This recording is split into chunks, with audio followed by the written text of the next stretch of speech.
ஏதாச்சும் ஒரு முடிவெடுங்க, இல்லை வாயை திறந்து பேசுங்க அப்படிங்கிறது நான் ஒருத்தன் மட்டும் இல்லாமல் பல பேர் நினைக்கிறத கமெண்ட் செக்ஷன்லேயே பார்த்து நம்மளாலே உணர முடியுது. அதாவது எத்தனை காலத்துக்கு வெறும் மனசுலேயே இவங்க ரெண்டு பேர் பேசிக்கிட்டு இருப்பாங்க. அது ஏதோ ஒரு புதுமையான விஷயம் மாதிரியும், ஏதோ எங்கேயுமே இல்லாத ஒரு அற்புத ஒரு சூப்பர் காதல் மாதிரியும் காமிச்சிட்டே இருக்க போகிறாங்கங்கிறது தெரியல.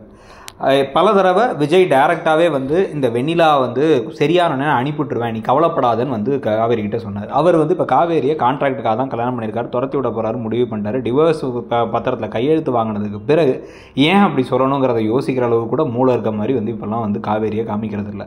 விஜயை உயர்த்தி ஒரு பெரிய ஹீரோவாக்கணுங்கிற முடிவுக்கு இந்த கதை வந்ததுக்கு பிறகு கதையில் மற்ற கேரக்டர்லாம் எப்போ டம்மியாக்க ஆரம்பிச்சிட்டாங்க. நிவினெல்லாம் முன்னாடி இருந்த நிலைமைக்கு இப்போ கடைசியில் புள்ளப்பூச்சி மாதிரி ஆகி போயிட்டாருன்னு வச்சுக்கோங்க.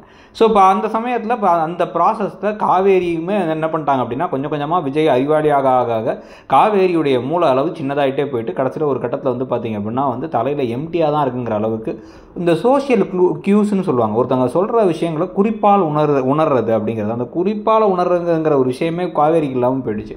அதே மாதிரி விஜயும் இப்போ காவேரி எந்த இடத்துல ஹர்ட் ஆகிருக்காங்க, என்னென்ன அந்த காவேரியோட குடும்பம் பேசுகிறாங்கன்னு தெரிஞ்சதுக்கு பிறகாச்சு, நான் சொத்தெல்லாம் அவள் பேருக்கு பாதி எழுதி வச்சிட்டேன் ஏற்கனவே அப்படிங்கிறத சொல்லி, தயவு செஞ்சு நான் கொடைக்கானல் தான் கூப்பிட்டேன், உனக்கு கிண்டல் பண்ணுறதான் சொன்னேன் அப்படிங்கிறத சொல்ல முடியல அப்படின்னா என்னது வாயில் கொடுக்கட்ட வச்சிருக்காராங்கிறது தெரியல.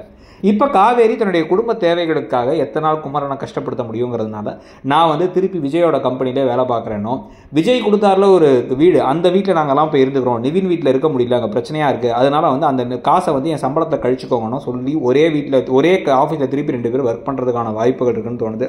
அதை பற்றி நீங்கள் என்ன நினைக்கிறீங்கிறத சொல்லுங்கள். அப்படியே இந்த கதை எப்படி போகுதுன்னு நினைக்கிறீங்கிறதையும் சொல்லிட்டு ஷாப்பிங் பேக் ஐக்கான் கீழே இருக்குல்ல, அதை கிளிக் பண்ணியோ டிஸ்கிரிப்ஷன்லையோ வேலண்டைன்ஸ் டேக்கு பல ஆஃபர்ஸ் போயிட்டுருக்கு. அது மட்டும் இல்லாமல் வீட்டுக்கு தேவையான பல பொருட்களை மிந்த்ரா அண்ட் ஃப்ளிப்கார்ட்டில் பர்ச்சேஸ் பண்ணிக்கோங்க. பிடிச்ச ப்ராடக்ட்ஸ் நிறையவே நல்ல ஆஃபர்ஸில் போயிட்டுருக்கு. தேங்க்யூ.